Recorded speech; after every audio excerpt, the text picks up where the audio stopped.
Olá, boa noite a todos. Hoje, 22 de setembro de 2022, estamos aqui simultaneamente pelo canal do YouTube da Adnotari, Academia Nacional de Direito Notarial e Registral. Hoje, com grande alegria e responsabilidade, principalmente aqui por minha parte, de estar apresentando hoje o nosso querido professor, presidente da Adnotari, Marcos Vinícius Kikunaga. Difícil não conhecê-lo, mas aqui, seguindo a nossa apresentação, Marcos Vinícius Kikunaga, advogado, consultor, mestre em Direito Difuso e Coletivo, especialista em Direito Notarial e Registral, professor em cursos de especialização, ESA São Paulo, Legale, FADI São Bernardo do Campo, PUC, Mackenzie, ProOrdem, Unicuritiba, presidente da Academia Nacional de Direito Notarial e Registral, Adnotari, autor da obra Direito Notarial e Registral à luz do Código de Defesa do Consumidor. Professor, é sempre uma honra estar aqui com o professor, a gente que está sempre aprendendo, sempre consegue nos agregar ainda mais dentro do direito notarial e registral. E não vou aqui me alongar, mas é com satisfação, gratidão e alegria estar aqui com essa imensa responsabilidade de apresentar Vossa Excelência. Professor, a palavra é sua. Oi, Liz, muito obrigado, querida, pelo carinho, o carinho de todos, de estarmos aqui essa quinta-feira à noite, dia 22 de setembro de 2022. A honra é minha, o peso nas costas é meu, né? O nervosismo é meu, por mais que a gente esteja acostumado, aí, a gente nunca se acostuma e nunca para de ter medo de apresentar um tema, de apresentar uma ideia. E isso faz parte, eu acho que do nosso dia a dia, né? Você se provar, né? Você provar que você consegue ter um raciocínio jurídico, você consegue montar uma ideia e uma ideia com que as pessoas consigam entender, né?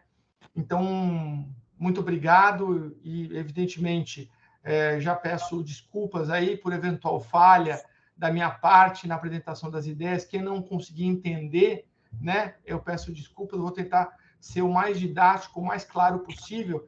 E, para isso, eu apresentei, né? Eu trouxe aqui um material para apresentar para os senhores, né? Que eu acho que é mais fácil, tá? Então, eu vou trazer aqui esse material, tá? Porque aí a gente consegue... Compartilhou? Sim. Não, né? Compartilhou? Sim. Tá bom. Sim, estou vendo aqui. Então, esse tema, nomeação de inventariante para alienação de bens, é um tema extremamente controvertido. Controvertido por quê?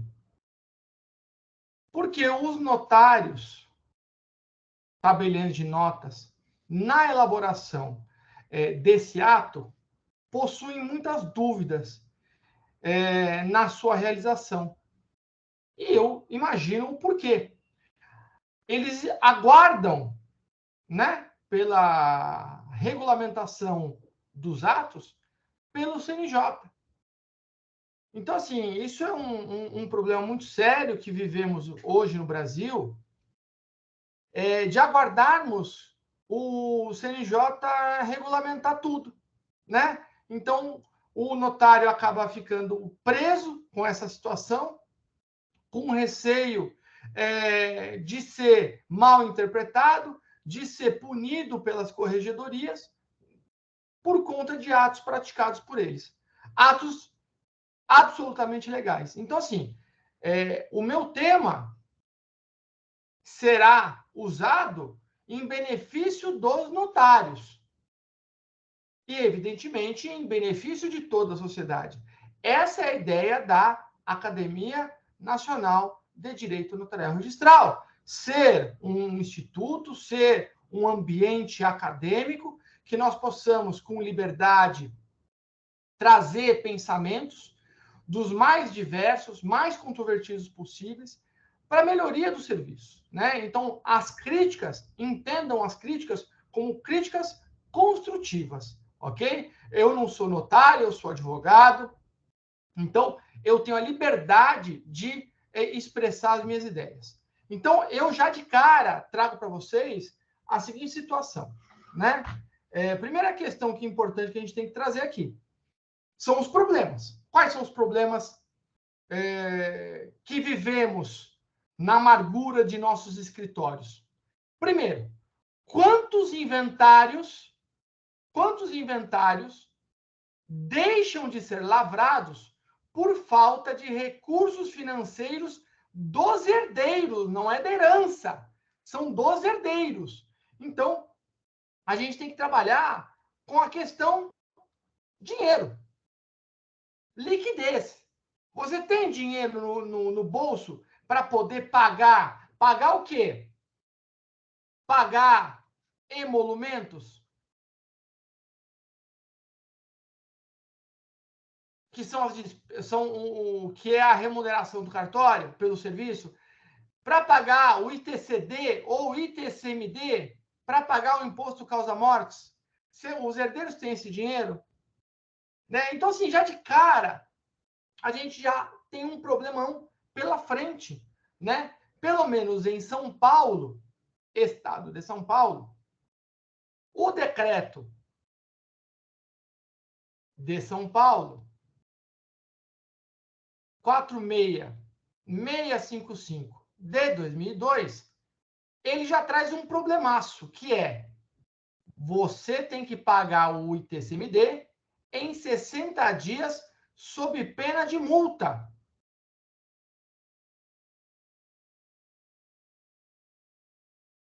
Aí se pergunta, qual é o ato ilícito que as partes praticam se não recolher o ITCMD em 60 dias? Tendo em vista que o próprio decreto 46655, ele trata que o prazo para recolhimento do ITCMD é de 180. E se você recolher o ITCMD em até 90 dias, você vai ter um desconto de 5%. E a multa aqui cobrada é de 10%. Então, o sistema, a legislação estadual, ela é uma legislação leonina. É uma legislação manifestamente ilegal. Porque ela cobra uma multa sem ato ilícito, né? E a multa, ela decorre de um ato ilícito. Então, São Paulo, o estado de São Paulo, ele está sendo muito bem administrado, né? Para você perceber como o governo estadual é canalha.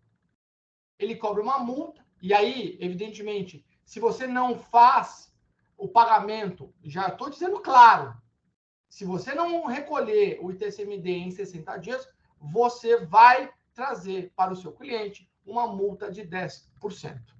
Tá? Maravilha. Outro problema que nós nos deparamos quando vamos tratar de inventário. Quantos problemas são gerados pela falta de recursos para a administração do patrimônio universal? Eu estou falando de administração dos bens do espólio. Mesma história. Então, eu tenho IPTU, eu tenho condomínio, eu tenho manutenção. Então, são diversas despesas que o administrador da herança deverá custear para evitar o perecimento do patrimônio. Então, se você não tiver liquidez, se os herdeiros não tiverem liquidez, você gera prejuízo ao patrimônio do espólio. Então, a minha proposta com essa palestra é trazer uma luz aos tabeliões de notas, aos notários, para que eles possam, dentro do seu círculo, né, de atividade, no âmbito das corregedorias, trazermos aí pensamentos para que a gente possa materializar um instituto jurídico previsto em lei, né? Então, vamos interpretar essa questão do inventariante para a gente poder justificar a possibilidade da lavratura de uma escritura de nomeação de inventariante, seja ele definitivo, seja ele provisório, com poderes para alienação de qualquer bem, bem móvel ou bem imóvel. Então, começamos o nosso raciocínio respondendo à primeira pergunta. Qual a natureza jurídica do inventariante? Então, a resposta está clara aqui. O inventariante, ele é um representante legal. Ele é um representante legal e também um representante voluntário do espólio. E esse representante, ele adquire aí a responsabilidade no exercício da posse direta dos bens do espólio. Para quê? Para que ele possa administrá-los. Então, vamos lembrar, quando tratamos da representação, nós temos aqui o artigo 115 do Código Civil, que vai tratar que a representação, ela poderá ser uma representação legal ou a representação voluntária, né? Então, no caso do inventariante, ele pode trazer características de ambos tipos de representação voluntária ou representação legal, ok? Então, a gente já traz aqui o CPC afirmando que o espólio será representado pelo inventariante, artigo 75, inciso 7º do CPC. Temos aqui o artigo 618, incumbe ao inventariante representar o espólio ativa e passivamente, em juízo ou fora dele. Então, fica claro que o nosso querido inventariante, ele é um representante. O Código Civil, no 1991, a administração da herança será exercida pelo inventariante. Então, vamos lembrar que o inventariante, o âmbito de atuação dos poderes do inventariante é de mera administração. Mera administração. E o Código Civil, ele deixa claro, no artigo 661 caput do Código Civil, que os poderes gerais do representante voluntário são poderes de administração. Então, qual é o âmbito de atuação, os limites de atuação do representante, chamado inventariante? Ele só pode administrar os bens da herança, o patrimônio do espólio, né? Ele pode alienar bens? Ele pode, a gente vai fundamentar que sim, mas, em regra, o que o inventariante tem que fazer? Tem que administrar. Só que para administrar, meus caros, para administrar, ele precisa do quê? De recursos para poder administrar. O inventariante vai até os bens para poder fazer manutenção, ele vai ter custo. Ele vai contratar um encanador, ele vai ter custo. Ele vai contratar um pedreiro, ele vai ter custo. Ele vai pagar o condomínio, ele vai ter custo. Ele vai pagar o IPTU, ele vai ter custo. Ele tem custo para tudo. É por isso que começam as brigas.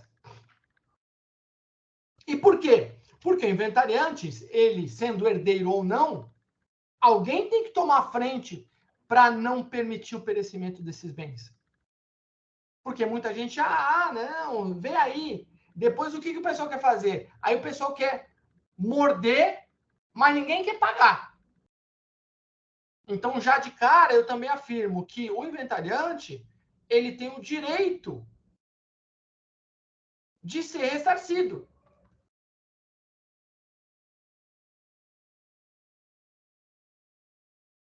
E o ressarcimento, evidentemente, é como se fosse uma dívida. No momento que ele tirou dinheiro do bolso, a restituição ela tem que ser com juros e correção monetária. Ué, ele não é banco? Juros legais. Aplica juros legais no patrimônio. Evidente que ele tem que fazer uma boa prestação de contas, né? Justamente para não ter nenhum tipo de debate sobre essa prestação de contas. Isso é muito importante, tá? Aí vem um outro detalhe. Quando a gente vai falar do inventário extrajudicial, a resolução 35, ela deixa bem claro, no artigo 11, é obrigatória a nomeação de um interessado, do inventariante. Ela fala, é obrigatório, mas veja só, a resolução 35, ela fala a mesmice, ela não inova em absolutamente nada, né? É evidente que o espólio, vamos lembrar que o espólio, o que é o espólio? Ele é um ente despersonalizado,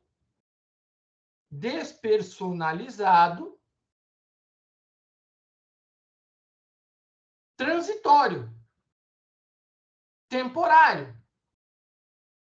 Então, veja que esse ente despersonalizado, onde ele tem a massa universal ligada a ele, a massa universal patrimonial ligada a esse ente despersonalizado, é evidente que esse ente despersonalizado necessita de um representante. E o Código Civil, o CPC, trazem isso com clareza. Então, o artigo 11 da Resolução 35, ele é indiferente, né, para a aplicação da norma. Tudo bem? Vamos lembrar que a Resolução 35 é uma norma de natureza administrativa, ok? Ou seja, é uma orientação da Corregedoria Nacional de Justiça para que os notários interpretem o instituto, né? Vamos em frente.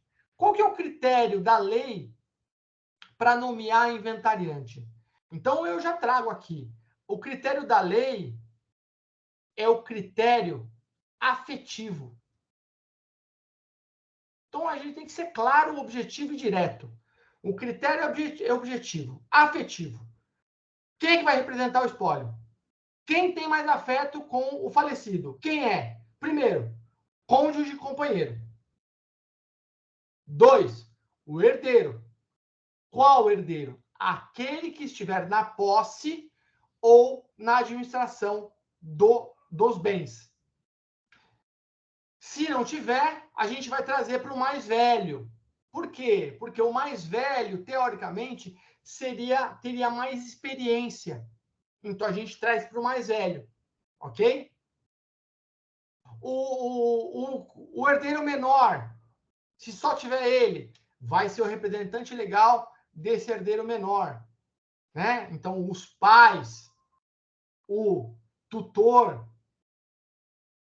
eventualmente um curador, é ele que vai administrar. Quando falamos do testamenteiro, então veja só que até o inciso 4, a representação é legal, ou seja, a lei determina quem é o inventariante. Agora, no inciso 5º, eu tenho um representante voluntário, que é o testamenteiro. Então, o testador, autor da herança, ele indica o representante, que é o testamenteiro. Tá? Aí nós temos, eventualmente, já na sequência, o cessionário do herdeiro ou do legatário, o inventariante judicial, então nós temos aqui uma representação judicial no inciso 7º, e aí, do mesmo modo, no inciso 8º, nós temos um representante judicial, que é uma pessoa estranha e idônea quando não houver inventariante judicial e, evidentemente, que essa pessoa estranha e idônea, o juiz é que vai ter que nomear essa pessoa, né? A gente está no âmbito do CPC.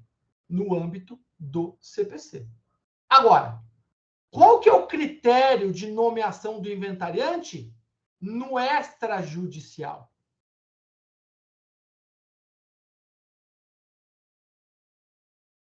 E esse é um debate que essa palestra eu até mandei no grupo dos professores da pós da Ítalo Brasileiro, né, a especialização que o desembargador Ricardo Dipp coordena.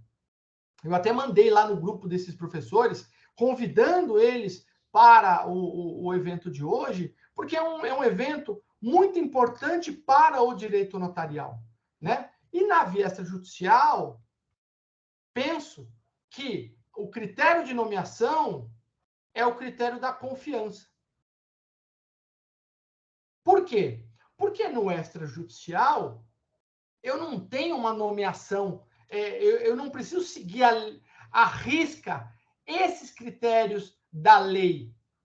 E por que não? Porque no extrajudicial, o pressuposto do procedimento é o consenso entre os herdeiros. Uai! Se eu tenho consenso entre os herdeiros, por que eu preciso seguir uma lista? Não tem sentido. Então, no extrajudicial, qualquer pessoa de confiança dos herdeiros poderá ser representante. E por que isso? Porque dentro da teoria da representação, a base principiológica da representação é a confiança. Então, a lei elegeu pelo critério da confiança. Então, quando a gente fala do critério afetivo, eu também estou falando de confiança. Então, geralmente, presume-se confiança. O cônjuge, companheiro, herdeiros, testamenteiro. Então, assim, a lei, ela segue a mesma linha da confiança que o extrajudicial tem que seguir. Mas como pressupõe o consenso entre os herdeiros, qualquer pessoa pode ser inventariante. Pode ser o advogado? Pode. Pode ser o herdeiro? Pode. Pode ser o herdeiro que é advogado? Pode. Não tem problema nenhum. Por quê? Porque pressupõe o consenso. Aí vão levantar a mão e vão falar o seguinte: ah, mas espera aí. Se o herdeiro que é advogado, ele exercer a função de advogado e de herdeiro, estaríamos diante de um conflito de interesses. Bom pensamento. Bom pensamento. Só que, na representação no extrajudicial, a gente tem que lembrar o seguinte: eu já falei, o inventariante, em regra, ele tem poderes de administração. O que são os poderes de administração? Todos aqueles que visam evitar o perecimento do patrimônio. Então, todos os atos tendentes a evitar perecimento são atos de administração. Ok? Então, isso é muito importante. Vamos em frente. Inventariante provisório. Então, nós temos aqui no CPC que até o compromisso do inventariante definitivo, nós teríamos um administrador provisório. Tudo bem? Então, até a nomeação, porque vamos lembrar que o inventariante, ele exerce, além dele exercer uma representação, ele também exerce um munus público.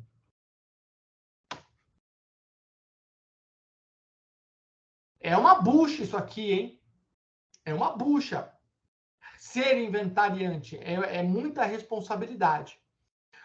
O artigo 614 do CPC, ele vai trazer que esse administrador provisório também representará ativa e passivamente o espólio, enquanto não representado definitivamente, enquanto não houver uma nomeação e aceitação desse inventariante definitivo. Enquanto isso, qual que é a obrigação do administrador provisório? Ele é obrigado a trazer ao acervo os frutos que desde a abertura da sucessão ele percebeu. Tem direito a reembolso, tal. Ou seja, o próprio CPC deixa claro a ideia que nós trouxemos inicialmente, que é o direito de reembolso do inventariante, tá? Então, esse ponto é um ponto muito importante aqui para a gente colocar aos senhores. O Código Civil, na mesma linha de raciocínio do CPC, ele traz essa possibilidade da administração da herança de forma provisória, no artigo 1797, se utilizando do critério afetivo. Na mesma linha do CPC, critério afetivo.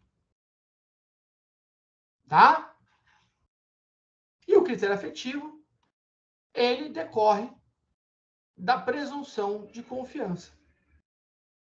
Então, o inventariante provisório, ele nada mais é do que um representante ad hoc. Ou seja, um representante, né, temporário, enquanto não se estabelecer um representante definitivo. E nessa linha de raciocínio, vem o CNJ, lá no artigo 11 da resolução 35 de 2007 da Corregedoria Nacional de Justiça, agora em 2022, e eles vêm falar o que já era. Não houve nenhuma inovação. É até engraçado. Por quê? Porque trabalharam, fizeram uma resolução para falar o óbvio. E o que é o óbvio? Parágrafo 1º do artigo 11. O meeiro e os herdeiros, ou seja, as pessoas legitimadas, capacitadas para receber o patrimônio, eles poderão, em escritura anterior à partilha... Ué, mas isso já estava previsto no CPC? Existe um paralelismo de procedimento entre o CPC e o direito notarial? Então, você já tinha base legal para lavrar inventariantes provisórios. E outro dia eu ouvi, num debate, um colega falar que não, que o inventariante provisório não tem previsão legal, porque o CNJ afirma no artigo 11 que é obrigatória a nomeação de interessado na escritura, mas esse interessado seria o inventariante definitivo na própria escritura. Eu não poderia fazer uma escritura em apartado, uma escritura de nomeação de inventariante provisório, de administrador provisório, porque não tinha previsão legal. Pelo amor de Deus!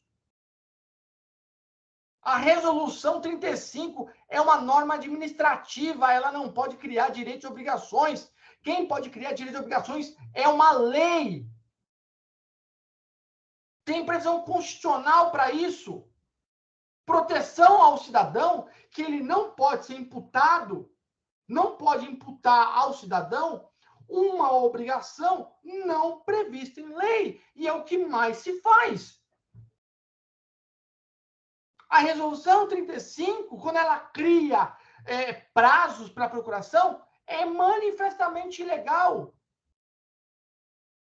Então, já avisamos, a ad notare foi criada para isso. E agora a ad notare está mais estruturada e agora nós vamos começar a participar desses debates judiciais, com pedidos de providência, ações judiciais para que a gente possa trazer um pouco de lucidez aos tribunais, pelo amor de Deus. Você não pode imputar, por uma norma administrativa, uma obrigação ao cidadão. Parágrafo 2º do artigo 11, também é incluído aqui pela resolução 452 do dia 22/4/2022. O inventariante nomeado, o representante, poderá representar o espólio na busca de informações bancárias e fiscais necessárias à conclusão de negócios essenciais para a realização do inventário e no levantamento de quantias para pagamento do imposto devido e dos emolumentos do inventário. Mesma história, não mudou nada. Eu vi um monte de colegas trazendo, não, novidade da resolução 35. Mentira! Já era passível de requerer ao banco as informações. E se o banco não informasse ao inventariante provisório nomeado por escritura pública, vamos lembrar que o próprio artigo 3º da resolução 35, ele ratifica que a escritura pública, ela gera eficácia imediata, ela não depende de homologação judicial. E o que acontecia na prática com os bancos? Os bancos afirmavam aos advogados, não, eu só posso informar se houver alvará judicial, pelo amor de Deus. A Lei 11.441 de 2007, vamos lembrar isso, a Lei 11.441 de 2007, essa norma não é uma norma especial. Ela foi utilizada para alterar o CPC de 73. Então, quem autoriza? Vamos lembrar que o CPC é uma norma procedimental. Norma procedimental. Assim como é o direito notarial registral. São normas de direito procedimental. Então, você pode ir via judicial ou via extrajudicial. E quem é que permitiu isso? Não foi a 11.441 de 2007, foi o CPC de 73, alterado pela 11.441 de 2007. A 11.441 de 2007, ela não tem vida autônoma. Ela veio para alterar o CPC.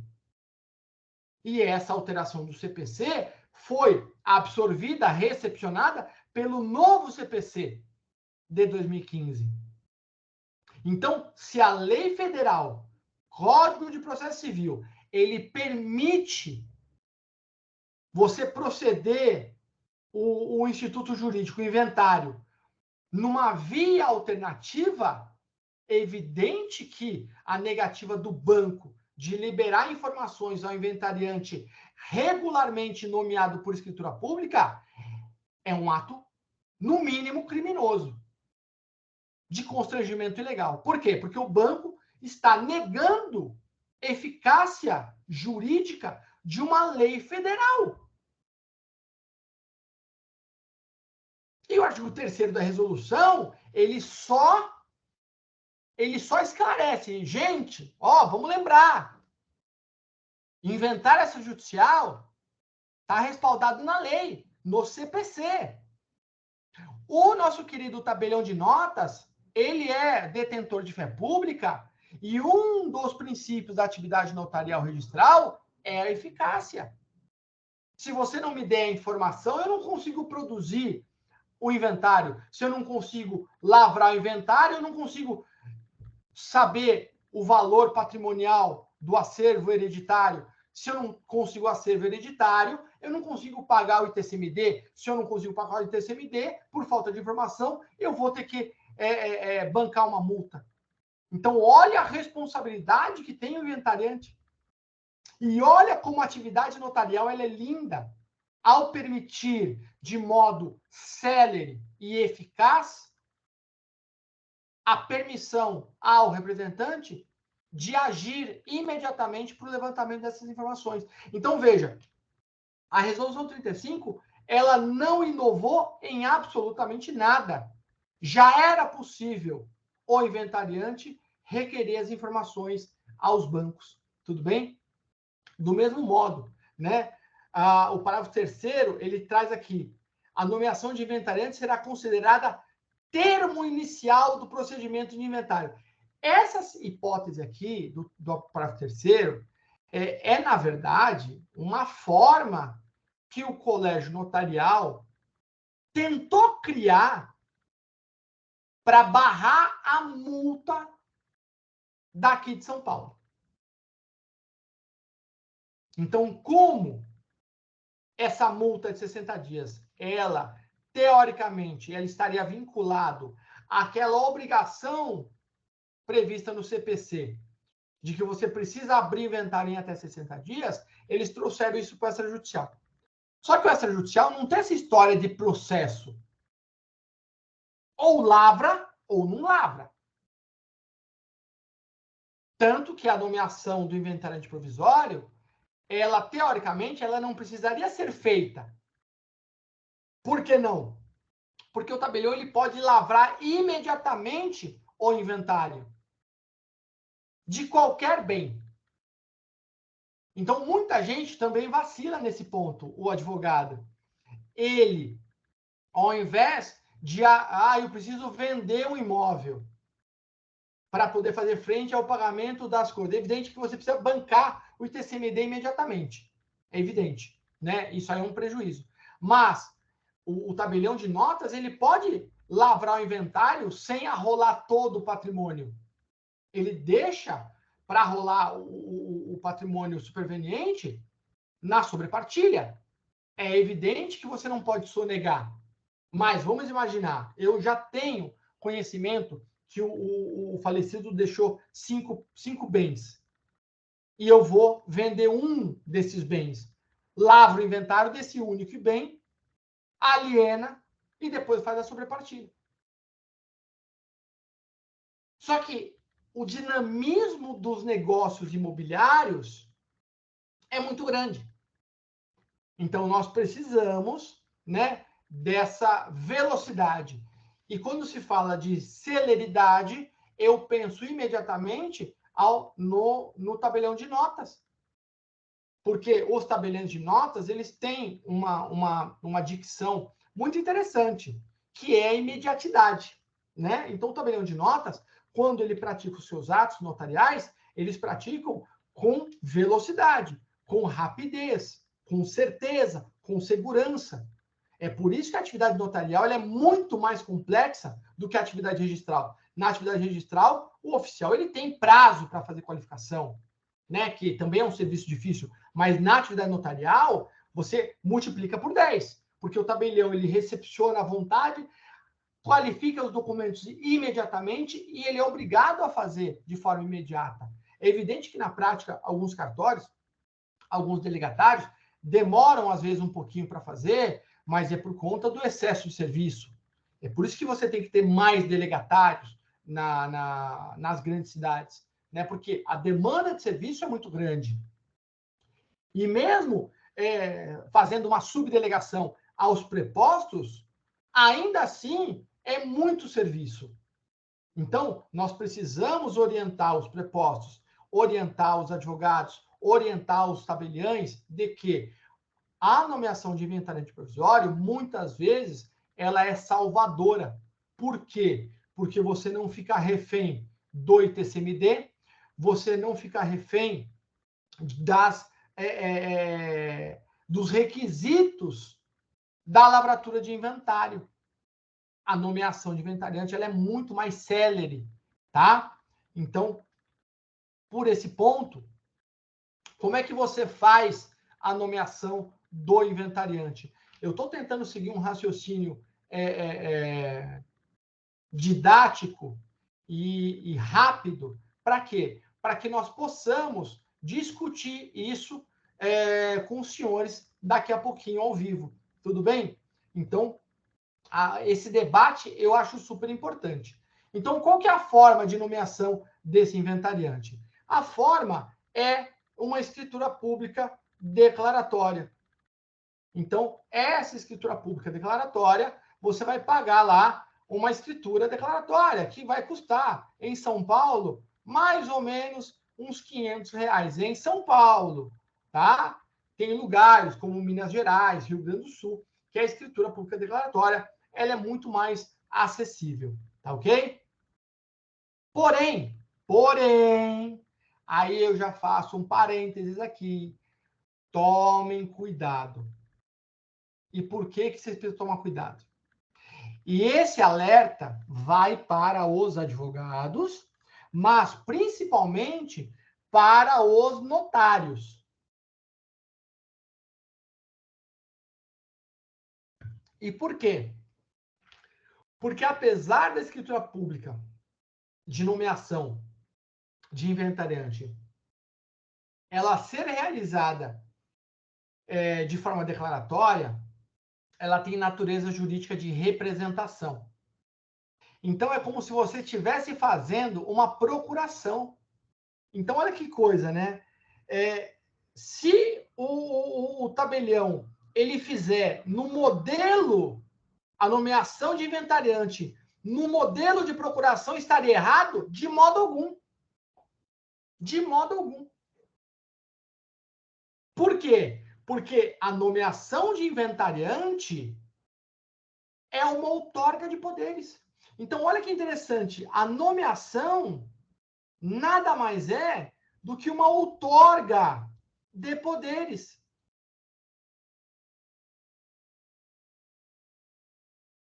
E o inventariante é o representante.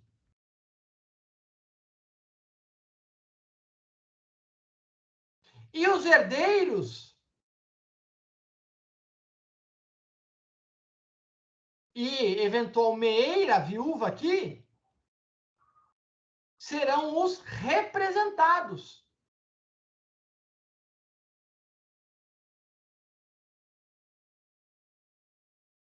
Olha lá que interessante. Então, o que o tabelião precisa saber para lavrar uma escritura de nomeação de inventariante? Ele precisa conhecer a teoria da representação. Então, ele precisa saber o que é poder geral. Olha que interessante. Então, ele precisa saber, na outorga de poderes, o que é poder geral e o que é poder especial. E o artigo 661 do Código Civil, ele traz justamente a definição dos poderes gerais e poderes especiais. O 661 caput vai trabalhar, 661 caput, vai trabalhar com os poderes gerais, e o 661, parágrafo 1º, vai trabalhar com os poderes especiais. O que é o poder geral? Vamos voltar. Poder geral é aquele que determina a mera administração patrimonial. É aquela que permite a mera administração patrimonial do representante. E o poder especial?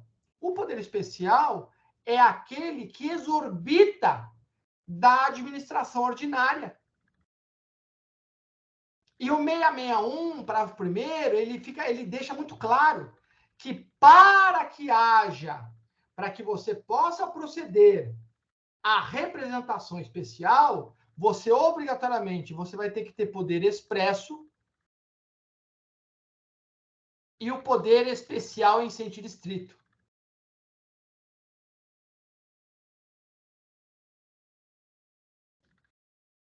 Se o tabelião de notas não souber a diferença de poder expresso e poder especial em sentido estrito, ele está lascado. Se o advogado não souber, o advogado que estiver à frente desse inventário não souber a diferença entre poder expresso e poder especial em sentido estrito, também está lascado. Então, o que é o poder especial? Eu acabei de falar. Poder especial em sentido lato é todo aquele que exorbita da administração ordinária.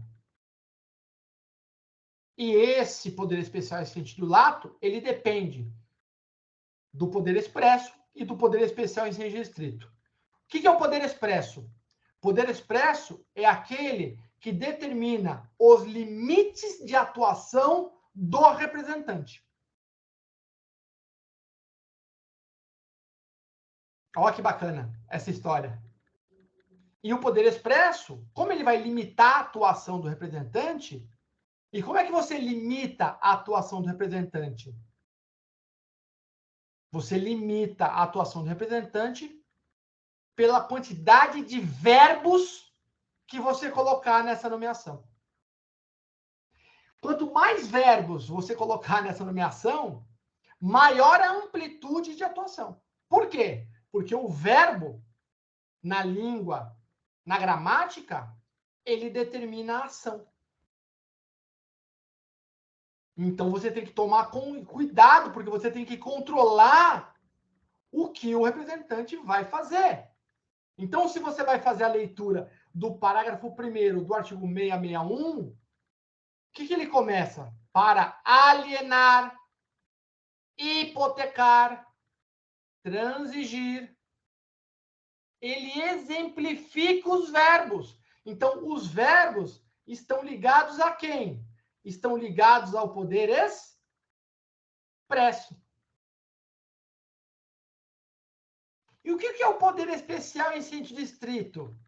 Poder especial em sentido estrito é aquele que determina a estrutura jurídica do ato ou do negócio a ser realizado pelo representante.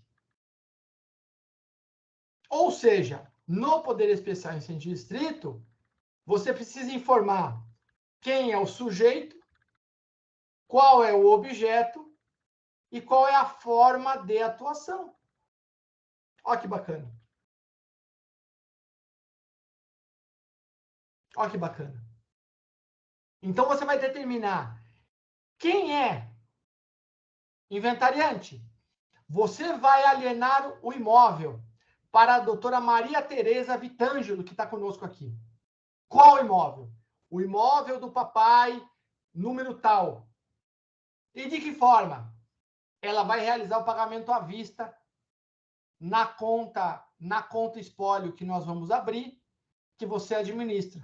E com os recursos dessa alienação, você vai praticar atos tais e tais. Tudo bem? Para finalizar o raciocínio, a nomeação de inventariante, ela precisa restringir, preste atenção, a escritura de nomeação de inventariante, ela precisa restringir a discricionariedade do representante chamado inventariante. O inventariante pode fazer tudo? Negativo. O inventariante, ele tem que andar na coleira, no bom sentido. Então, o tabelião tem que ter muita técnica redacional para poder lavrar a escritura de nomeação. Para não permitir a discricionariedade pelo representante. Então, preste atenção à complexidade que é esse ato. Tudo bem? Então, a gente vai já seguindo para os finalmente, né, para trazer quais são os fundamentos para a alienação de bens imóveis.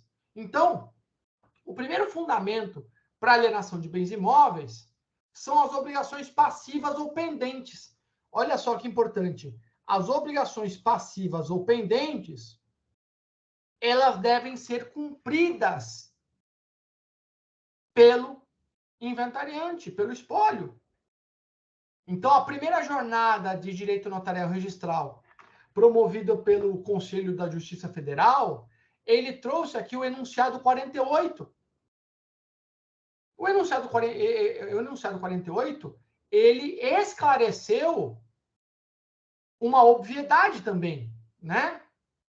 Que é o inventariante nomeado pelos interessados poderá, desde que autorizado expressamente na escritura de nomeação, ou seja, não pode haver discricionariedade.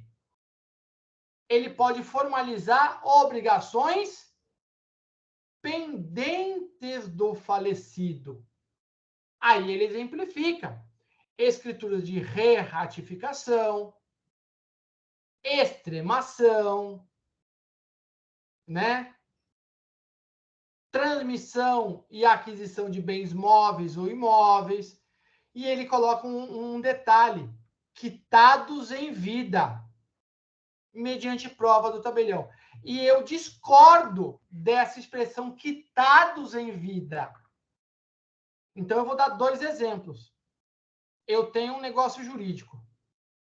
Negócio jurídico em vida. Compra e venda. Compromisso de compra e venda. Então, o vendedor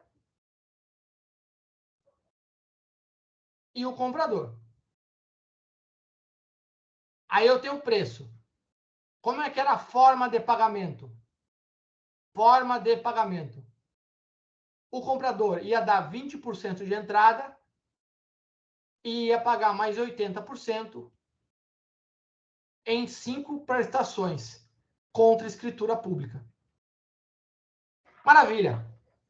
Deu 20% de entrada, o vendedor morreu. Falecimento aqui. Vendedor virou presunto. Faleceu. Então, eu tenho 80% para pagar. Então, você não pode fazer a escritura pública, porque não está quitado. O enunciado pisou na bola. Porque o nosso querido comprador, ele pode, após o falecimento, realizar o pagamento dos 80% e exigir a outorga da escritura pública. E quem é que vai vender? Quem é o vendedor? O vendedor é o espólio. E o comprador. Então, essa é uma hipótese importante.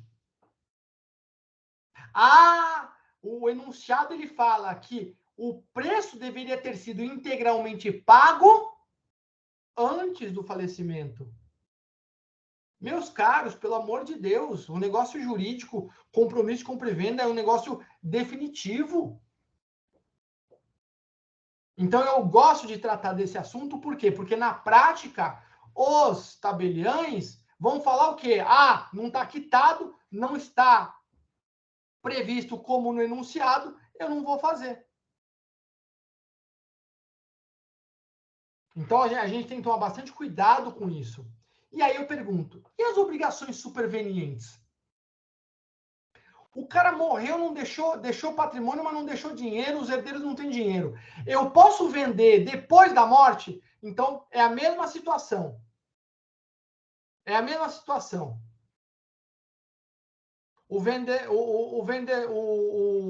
Vamos apagar aqui.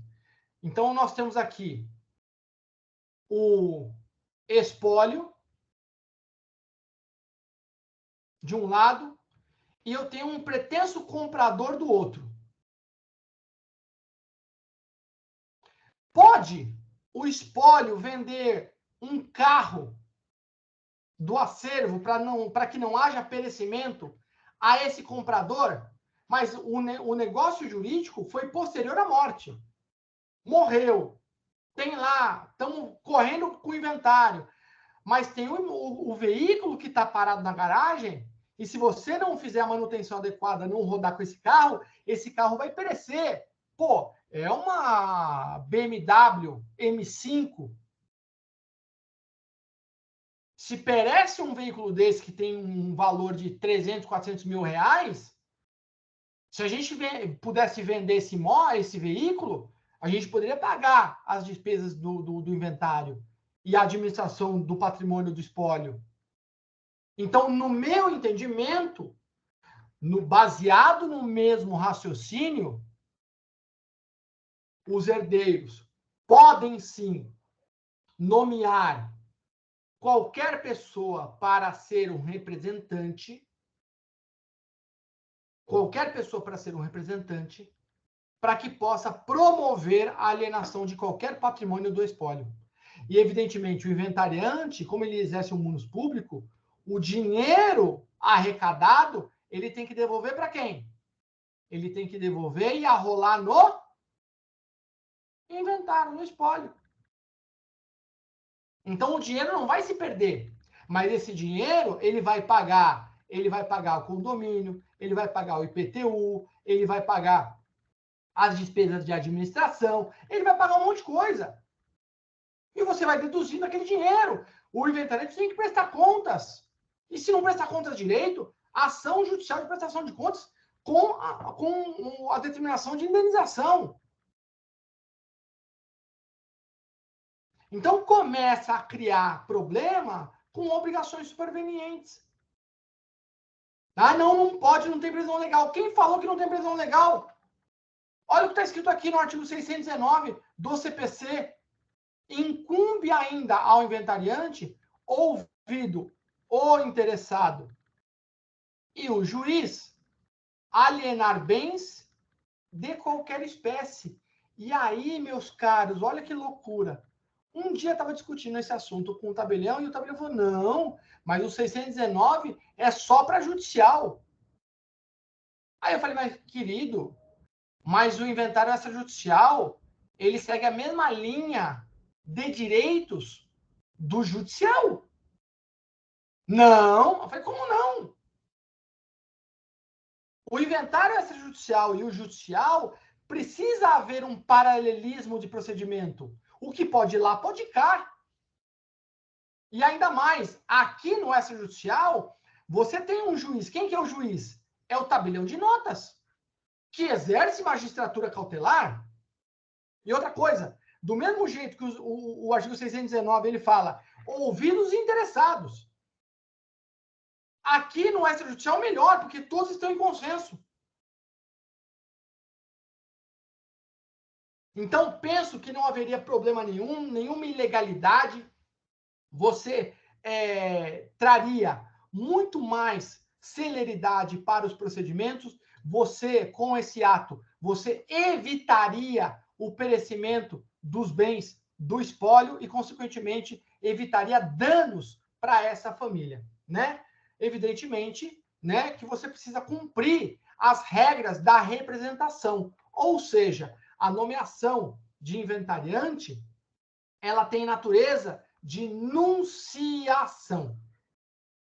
E o que é a nunciação, para a gente terminar? Nunciação é a espécie de representação voluntária na qual o representante não possui discricionariedade.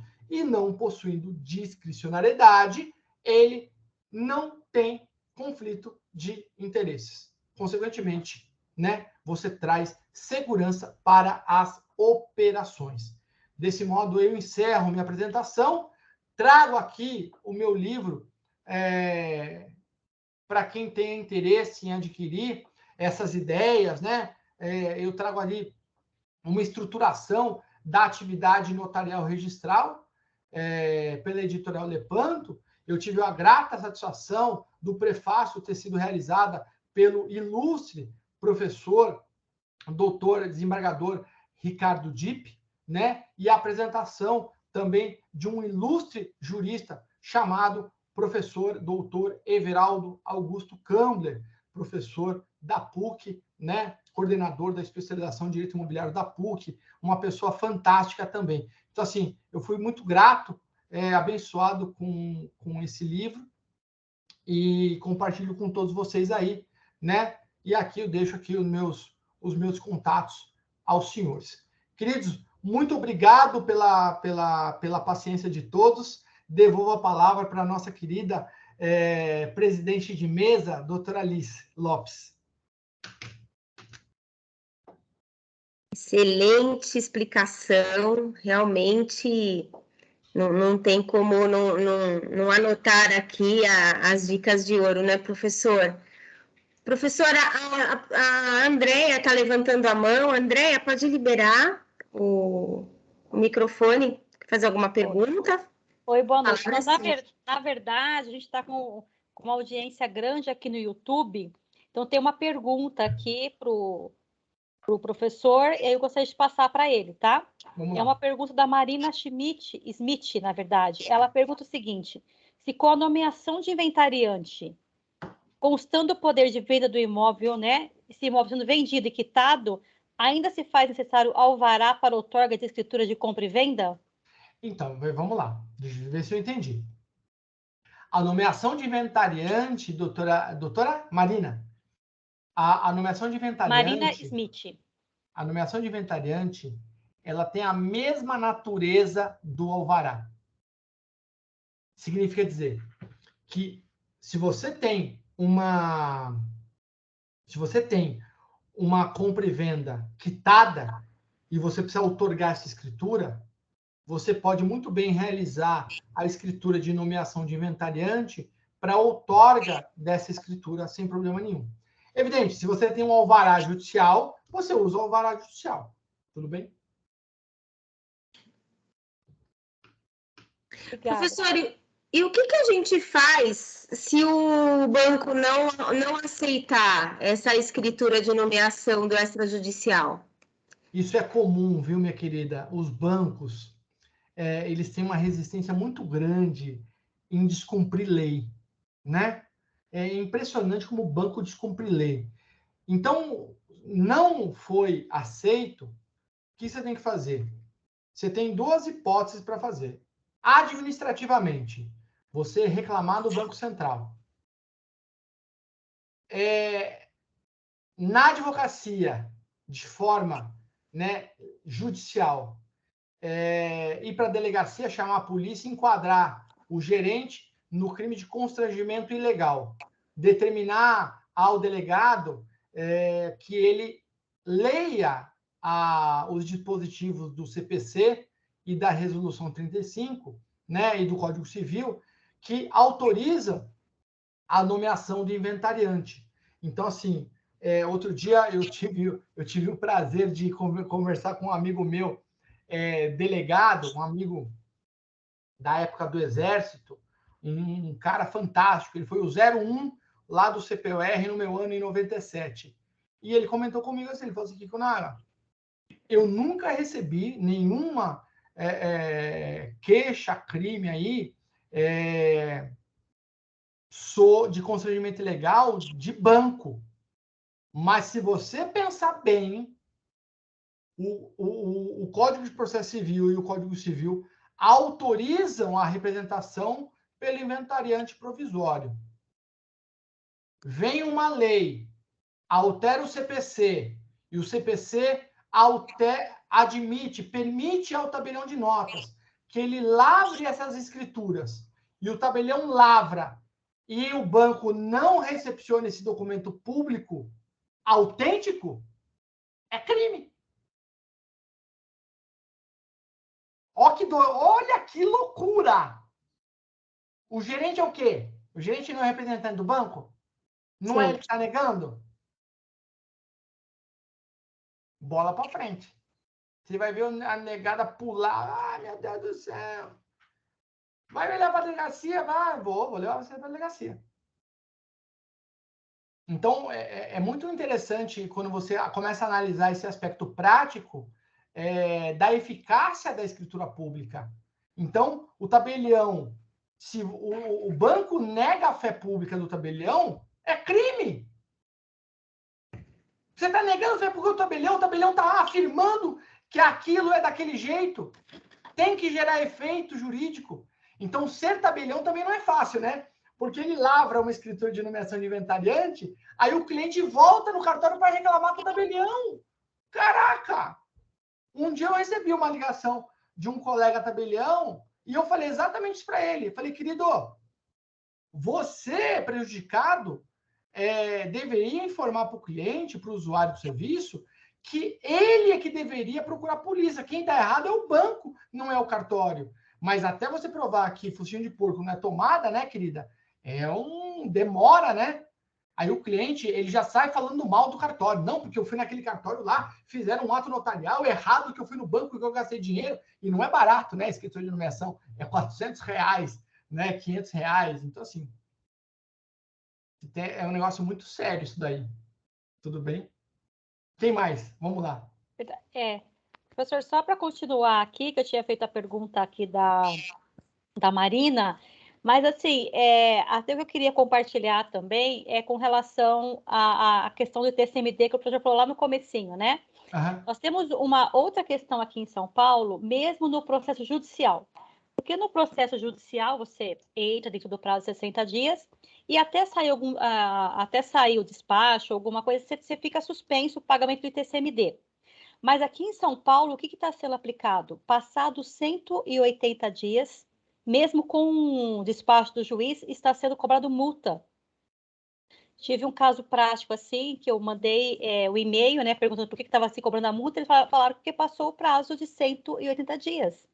Mas na lei tem a previsão, né, se não me lembro qual é o texto da lei, né, porque eu não tenho aqui a cabeça do professor Kikunaga, mas eu lembro que eles falam que se tiver algum caso de suspensão, alguma coisa, pode-se ultrapassar o prazo de 180 dias. Então, aqui em São Paulo, está sendo descumprida a lei na Secretaria da Fazenda. Andréia, eu não vou me recordar do dispositivo. Uhum. É porque é legislação né? estadual. Mas eu tenho claro na minha mente que o prazo legal admitido em lei são 180 dias. Se você pagar até 90, você tem 5% de desconto. Sim. Tá? Aí veio essa história dos 60 dias. Então, na minha orientação, seja processo judicial ou extrajudicial, eu não deixo passar os 60 dias. Claro, Eu já rolo o patrimônio e eu já faço o pagamento. Eu não fico esperando homologar pela Secretaria da Fazenda depois de 4, 5 anos, não. Eu já faço o pagamento imediato. Depois do pagamento realizado, se houver alguma diferença a ser apurada, e eventual multa a ser paga, alguma coisa assim, a base de cálculo é muito menor. Você entendeu?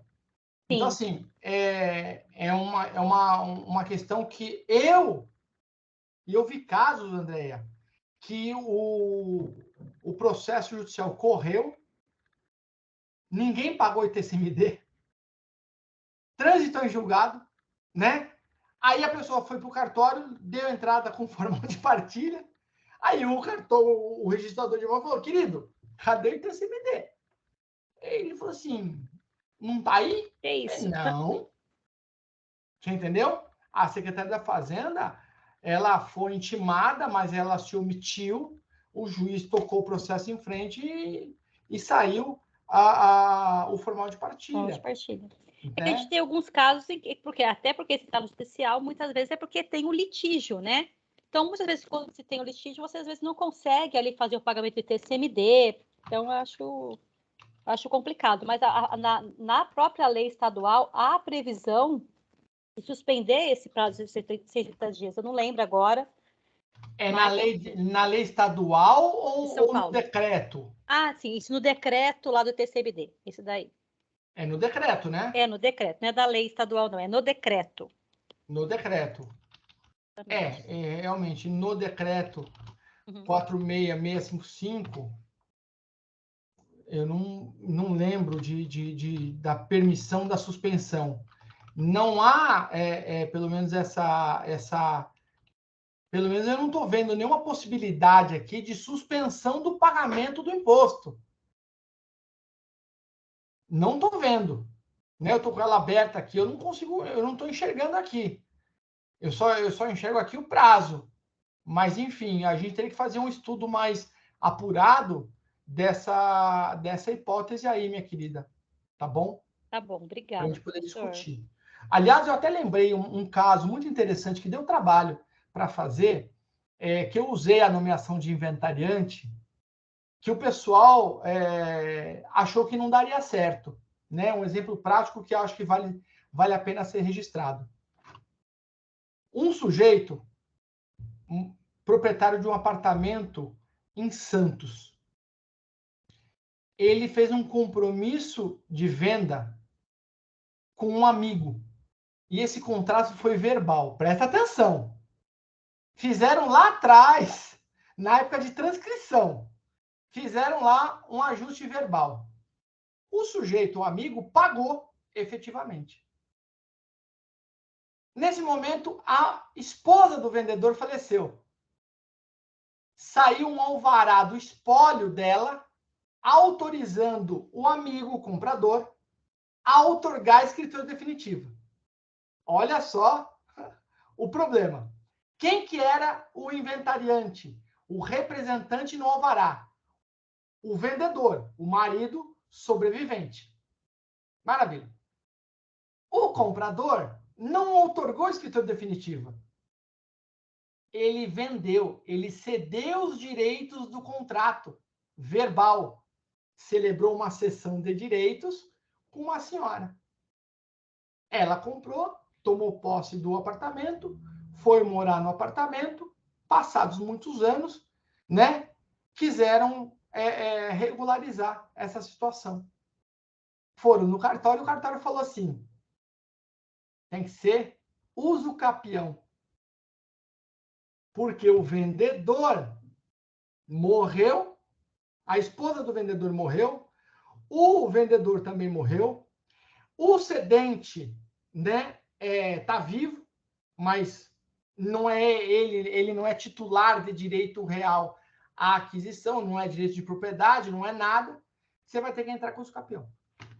Aí começaram a discutir, foram tentar uso capião, aí tomaram pau, aí foram não sei aonde, até o dia que a advogada dessa compradora, dessa senhora, ela tinha sido minha aluna, e ela falou assim, professor, eu estou com esse caso aqui e eu não acho meios de resolver isso aqui.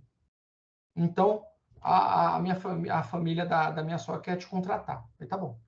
Aí eu estava em aula, aí eu falei assim, eu já sei como resolver essa situação. Outorgando uma escritura de nomeação de inventariante e lavrando a escritura de compra e venda. Quem seria o inventariante do espólio? Presta atenção. Eu tenho espólio, esposa. Eu tenho o representante, também falecido. Eu fiz o quê? Propus uma nomeação de inventariante de quem? Do espólio e do representante. O que aconteceu?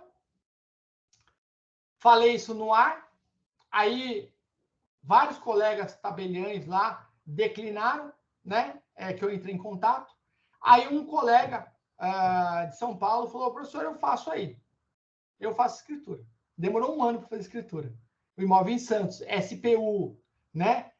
E ao final conseguimos fazer a compra e venda do espólio, vendendo por nomeação de inventariante, reconhecendo que aquele alvará, ele reconheceu o vínculo jurídico com o cedente.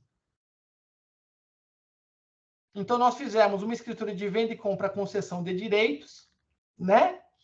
O cedente participando da escritura, o espólio da senhora representada por seus filhos, e nessa história toda, tinham 2 filhos. Um faleceu. Então, a gente acabou fazendo a nomeação de inventariante na irmã sobrevivente, né? Fizemos a escritura de compra e venda com cessão de direitos e conseguimos registrar, né? Então, assim, foi um case de sucesso, né? E, evidentemente, que a gente conseguiu, com o tabelião, uma conversa muito, muito franca. Ele ficou com muitas dúvidas durante muito tempo e a gente, aos poucos, foi tentando conversar e a gente acabou convencendo. Deu registro, essa senhora está feliz da vida no apartamento, graças a Deus, né? Já doou para a netinha o imóvel. Então, veja como o direito notarial registral ele tem relevância na vida das pessoas, né? E, principalmente, o advogado que participa das operações imobiliárias precisa conhecer também esses mecanismos, né? Tanto o tabelião quanto o advogado são grandes parceiros de negócios, né? Isso é muito importante. Obrigada, professor. Só queria colocar aqui que tem eu achei aquele artigo do que eu falei, é o parágrafo 1º do artigo 31. Na verdade, que ele fala que é o prazo de 180 dias, né? E aí ele coloca ressalvado por motivo justo o caso de dilação desse prazo pela autoridade judicial. Então, a gente, antes, essa alteração que teve na Secretaria da Fazenda, ela começou recente, porque antes, se você juntasse o despacho do juiz, você conseguia pagar sem a multa, mesmo passados 180 dias. Então, hoje, mesmo com o despacho judicial, você não consegue, o sistema dele não aceita mais. É um erro do próprio... Eles mudam o sistema. É um erro do sistema. Né? Que, na verdade, não é o erro do sistema, querida. Não, ele foi verdade, criado assim, né? O sistema ele foi criado propositadamente para não reconhecer essas hipóteses, né, de multa, né? Então, assim, é muito interessante como o sistema do governo estadual é leonino. Mais alguma pergunta? A Maria Tereza não vai fazer nenhuma pergunta? Especializada em família e sucessões? Fico até chateado. Professor, quem sou eu para lhe questionar, professor? Para Eu com só isso. aprendo, eu estou como aprendiz aqui hoje. Um imenso prazer te ouvir sempre. A gente aprende demais. Para com isso. Não vem nenhuma perguntinha? Não, só uma observação que, assim, quando o professor mencionou, né, a questão de instituição do inventariante, né, às vezes até antes mesmo de você finalizar o procedimento do inventário, no âmbito extrajudicial. Então, eu tenho uma situação de urgência, preciso nomear um inventariante, preciso alienar um imóvel, não posso esperar finalizar o procedimento do inventário. Uma dificuldade que eu já encontrei, né, no tabelionato de notas, é eles exigirem a mesma quantidade de documentação e que todas as partes assinassem o termo para constituir, para nomear o inventariante provisório. Então, assim, às vezes nem compensa, você acaba fazendo inventário logo direto. Tá errado. Tá errado, porque, na verdade, a nomeação de inventariante, como ela tem natureza de representação, ela tem a mesma estrutura da procuração. Sim, mas eu já me deparei com essa dificuldade. Mas se você for perguntar, mas quais são os documentos necessários para essa outorga? Vamos lá. Certidão de óbito, certidão dos herdeiros para criar vínculo jurídico, ok? Que mais? Certidão dos documentos do bem que vai ser alienado em nome do autor da herança, né? E, evidentemente, a obrigação dentro do âmbito da escrituração, todas as ressalvas para o inventariante. Obrigação de prestação de contas, obrigação de indicação de como será operado o negócio, ou seja, a discricionariedade desse inventariante, doutora Maria Tereza, é quase zero. Sim. Então, eu vou nomear a doutora Andréia inventariante para vender o imóvel para a senhora. A doutora Andréia, ela vai ser a representante, ela vai participar de uma escritura de compra e venda, o preço dessa escritura será estabelecido em R$600 mil, o valor que será pago pela doutora Maria Tereza será de 600 mil via TED, na conta bancária, número tal, do banco tal, conta espólio aberta para esta finalidade. Não, perfeito, professor. Cuja conta poderá ser movimentada pela doutora Andréia para saques, para pagamento do ITCMD no valor de tanto, para o pagamento dos emolumentos no valor de tanto, para pagamento das despesas de IPTU, não sei o quê. Ou seja, aí vão falar assim, mas, eu não sei as despesas que a doutora Andréia terá com esse dinheiro. Então, o que vai acontecer? Então, você vai colocar lá, cada movimentação bancária deverá ser comunicada aos herdeiros, né, para que haja ciência dessa movimentação. Ou seja, a doutora Andréia, ela vai até o banco, informa o banco que haverá esse saque e já junta no banco a ciência, a notificação positiva dos herdeiros. Não tem necessidade disso. Mas vamos criar um mecanismo que ela não tenha discricionariedade? Vamos. Né? Ou você explica tudo isso no ato de nomeação, ou você vai fazendo isso aos poucos. Você entendeu? Então, para que a nomeação, a representação tenha eficácia, cada ato extraordinário praticado pela doutora Andréia deverá ser anexada, deverá ser juntada uma notificação positiva ou um aceite, um documento assinado pelos representantes, pelos herdeiros para a prática daqueles determinados atos. Como é uma empresa. O sócio da empresa, ele pode administrar, mas para praticar determinados atos, você precisa fazer o quê? Uma Assembleia Geral Extraordinária. Então, nada mais do que isso. Entendeu? E você vai juntando e vai praticando os atos. Perfeito. Além do que, tem o dever de prestar contas e qualquer dúvida em torno do ato, o inventariante pode ser responsabilizado, né? Claro. Mas é só isso. No mais, parabéns, professor. Sempre uma alegria te ouvir. Obrigado. Mais alguma pergunta ou nenhuma? Já que a gente não tem perguntas, eu gostaria só de pedir se o senhor poderia nos falar um pouquinho do nosso seminário, o primeiro seminário de Direito Notarial Registral. Acredito que o pessoal queira aí saber um pouquinho mais. Como é que vai ser? O primeiro seminário de Direito Notarial Registral da Adnotari, ele será realizado no dia 19 de novembro de 2022. Seria dia 5, mas ele foi alterado para o dia 19 do 11, um dia antes da Copa se iniciar. Esse seminário, ele foi idealizado para ele ser diferente, né? Diferente na sua profundidade acadêmica e científica. Então, o que nós estamos propondo para os palestrantes? Trazer temas controvertidos nos seus diversos painéis. Salvo engano, nós teremos 5 painéis. Tabelionato de notas, registro civil das pessoas naturais, registro civil de pessoa jurídica, registro de documentos, protestos e registro de imóveis. Em cada painel, nós já estamos propondo, a diretoria sentou para conversar sobre esse assunto, e nós idealizamos algumas pré-questões que deverão ser respondidas no painel.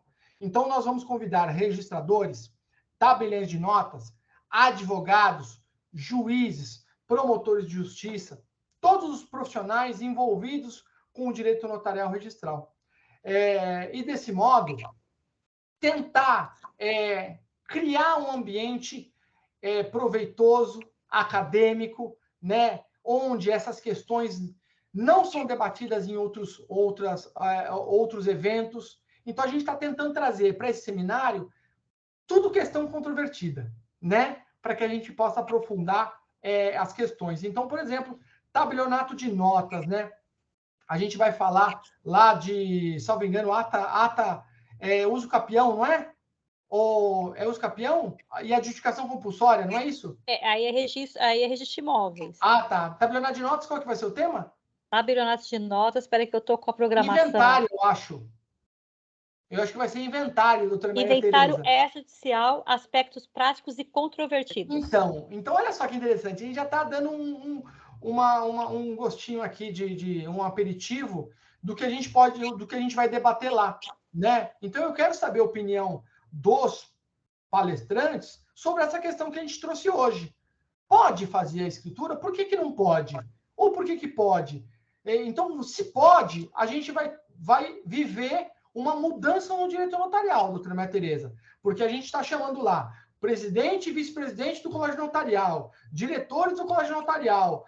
Vamos convidar. Se eles vão participar ou não, né, é outra história, porque tem a disponibilidade de cada um deles, né, sabendo que eles são da diretoria, tem muitas atividades, tem muitos compromissos. Então, assim, estamos torcendo para que dê certo. Fala, Andréa. É interessante, ó, o RCPN, o título é Registro da União Estável. Olha que tema interessante. Pressupostos, requisitos e efeitos. Então, por exemplo, esse tema sobre a questão do registro da União Estável, nós soubemos ontem que foi protocolizado um pedido de providências para discutir essa questão do registro da união estável, né?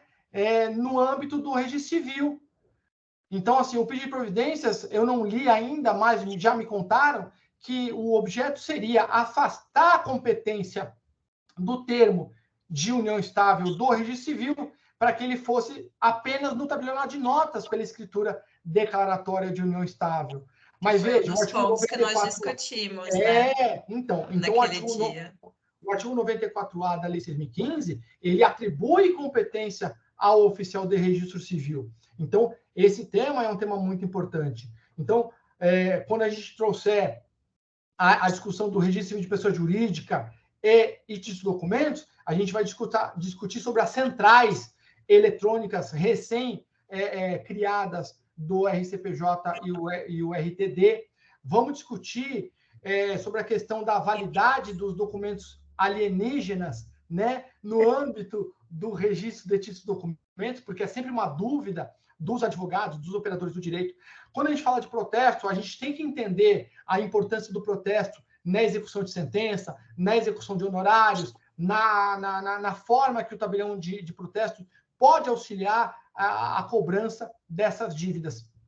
E, por fim, quando a gente trabalha com registro de imóveis, a gente vai trabalhar lá com a usucapião extrajudicial e a adjudicação compulsória, e aí a gente vai trabalhar com as divergências e convergências dos procedimentos. Evidente que algumas questões... A primeira questão que eu já estou levantando, que eu pedi para constar no debate, é sobre a facultatividade da ata notarial, né? Na adjudicação compulsória não precisa de ata, na usucapião precisa. Por que um precisa, o outro não precisa? Será que a ata realmente ela é obrigatória? A lei não fala que é obrigatória, mas a narrativa dos notários que é obrigatória, né? Eu entendo que não é. Então, assim, fora isso, são um monte de questões a mais que a gente vai trazer. No dia, a gente vai preparar lá algumas de surpresa, para que realmente o evento vai ser um evento presencial, né?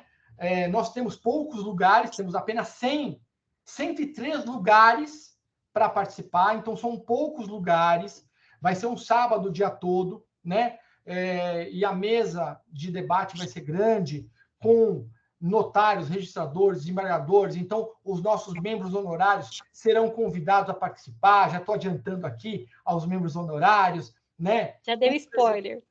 Os presidentes de associação vão ser convidados também para participar, para que seja realmente um dia de celebração, né? E a gente está pensando aí, no dia seguinte, no dia 20 do 11, já dando spoiler também, fazer a confraternização da Adnotare. Então, o pessoal que é de fora, que vier para São Paulo, já aproveita, já fica na comemoração aqui dos 3 anos da Adnotare. É isso, queridos. Acho que falei tudo, não falei?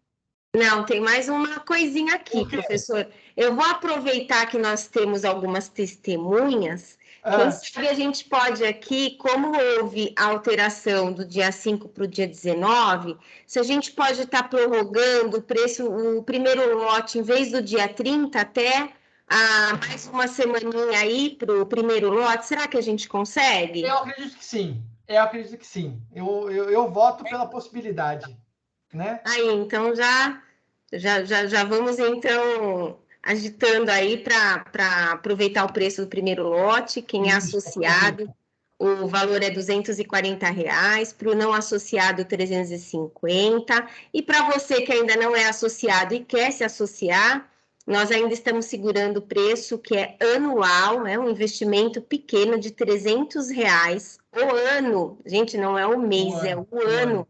Então, assim, pelo tanto de coisas que a Adnotare oferece, possibilidade de participar de núcleos de estudo, nós temos 5 núcleos de estudo aqui à disposição, né? Temos a possibilidade de estarmos aí encabeçando uma palestra, então aqueles que são mais tímidos, o professor Kikunaga nos dá a total liberdade para utilizar esse canal, para que a gente possa trabalhar essa dificuldade de falar ao público, a escrita também. Então, a Adnotare também proporciona elaboração de artigos dentro do próprio debate dos nossos núcleos, temos núcleo de tecnologia e desenvolvimento legislativo, núcleo de direito de registro de imóveis, né, Andréia?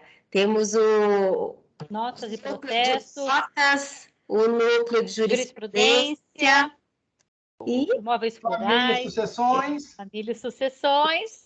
Que o professor é o coordenador. Então, assim, não temos só esses eventos gratuitos, é só aquela pitadinha para você ver como é que anda aí os nossos estudos.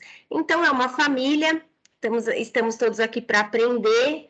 Às terças-feiras também, pelo Instagram, a gente tem todas as terças às 8h30 da manhã o Papo Acadêmico.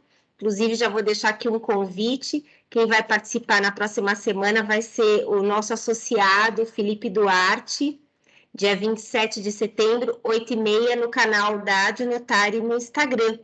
E na próxima semana, nós vamos falar de loteamento com a doutora Fabiana Gonzalez. Também quinta-feira, às 19 horas, com transmissão simultânea no YouTube. A doutora Aurélia Freitas pergunta se o evento será em São Paulo. Será em São Paulo, ali é próximo ao metrô Paraíso, então é bem pertinho do metrô, pertinho do shopping paulista. Então, para quem conhece São Paulo, também temos ali próximo alguns hotéis também para o pessoal de fora. E aí, aqueles que vêm de fora de São Paulo, já prorroga um pouquinho mais a sua estada e fica aí até domingo para estar confraternizando com a gente poder se conhecer pessoalmente. Muitos de nós não nos conhecemos. E aí, né, professor? Tirar umas fotos com o professor Kikunaga. Nós vamos também teremos os livros à disposição de quem participar. Então, teremos os livros do professor César Peguini, do professor Marcos Kikunaga, do professor Mauro Antônio Rocha, de alienação fiduciária. Então, vai ser um final de semana bem gostoso, assim, eu tenho certeza disso, né, professor? Não tenha dúvida. Agora, deixa eu fazer uma pergunta importante para a doutora Maria Tereza. A doutora Maria Tereza não era associada da Adnotário. Ela participou do curso de leilões, né? Aí depois ela veio se associar. E eu preciso fazer uma pergunta para ela, né? Só tá nós aqui, doutora Maria Tereza, a senhora pode ser muito sincera conosco. Valeu a pena? Tá valendo a pena? Muito! Demais! Nossa, só o quanto eu aprendo, reciclo conhecimento. E a oportunidade, gente, o espaço que a gente tem de fala, de reconhecimento, de poder partilhar dúvidas. Os nossos grupos são uma rede de apoio. Então, quantos colegas eu vejo lá compartilham dúvidas, né, pontuais da atuação do dia a dia, e aí vem outro colega, responde, dá o suporte, compartilha jurisprudência, fora os materiais, né, que a gente produz. Então, assim, eu fui muito acolhida de coração por vocês, me sinto em casa, me sinto em uma família. Estou me apaixonando cada vez mais pelo direito imobiliário, direito notarial e registral. Daqui a pouco acho que eu fujo da família e vou para esse âmbito também. Então, assim, fora a oportunidade de conhecer pessoas maravilhosas, né? E conhecer muito mais do trabalho de vocês. Então, assim, é incrível, incrível. Obrigado. Eu estou amando. Então, eu faço, eu agradeço a presença da doutora Maria Tereza Vitângelo. Não foi nada combinado, evidente, e eu não gosto de combinar nada.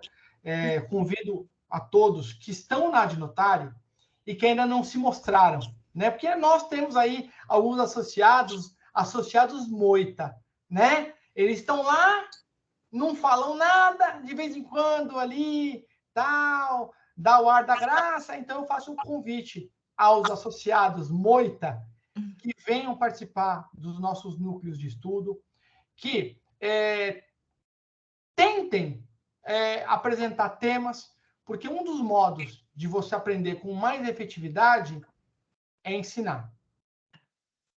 Então, eu não sou mais inteligente do que ninguém, né? Assim como outros colegas nossos aqui da Adnotário que são professores, nós estamos vivendo, estudando, aprendendo, e a gente vai reciclando conhecimento e vai compartilhando conhecimento, que eu acho que é a maior dádiva dada a nós aqui na Adnotário, e evidentemente no mundo acadêmico é transmitir o conhecimento. Isso é uma questão natural, olha que interessante. Isso é uma questão da natureza, transmitir conhecimento, né? Então, se a própria biologia, ela entende que as mudanças são benéficas para uma espécie, por que não para o direito? Por que não tentar resgatar realmente o que é o direito, né? E vamos tentar resgatar aqui no âmbito da nossa família Ad Notari, onde todos estão abertos a críticas, elogios e voluntariado para a gente poder trabalhar, tá bom? Eu agradeço muito a oportunidade, mais uma vez, permitida pelas queridas Andréia, doutora Liz Lopes, né, a doutora Luciana, que está nos bastidores, a Mônica Franqueiro, aos diretores e todos vocês, e principalmente a nossa querida doutora Maria Tereza Vitângelo, aqui associada nossa, que vem representar todos os associados Moita hoje, né, doutora? Imagina, que isso! Fiquem com Deus, devolvo a palavra para a doutora Andréia e a doutora Liz aí encerrarem o evento.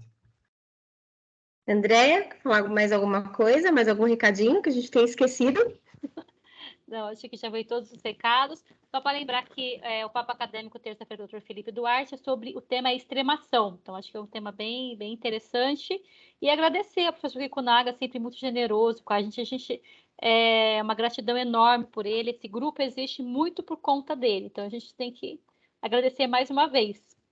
É isso. Falando de extremação, só mandar um abraço para o doutor Hilário. E em nome aqui da família de notário, a gente está muito feliz pela recuperação dele, então vale a pena aqui lembrar. Lembrei da extremação, veio ele na cabeça assim, já que domina a extremação. Então é isso, fechando, dizendo que agradeço aqui a presença de todos, a participação, espero vê-los todos na próxima semana. Fiquem bem, um ótimo descanso, fiquem com Deus e até a próxima. Muito obrigada. Um beijo a todos. Tchau. Bom.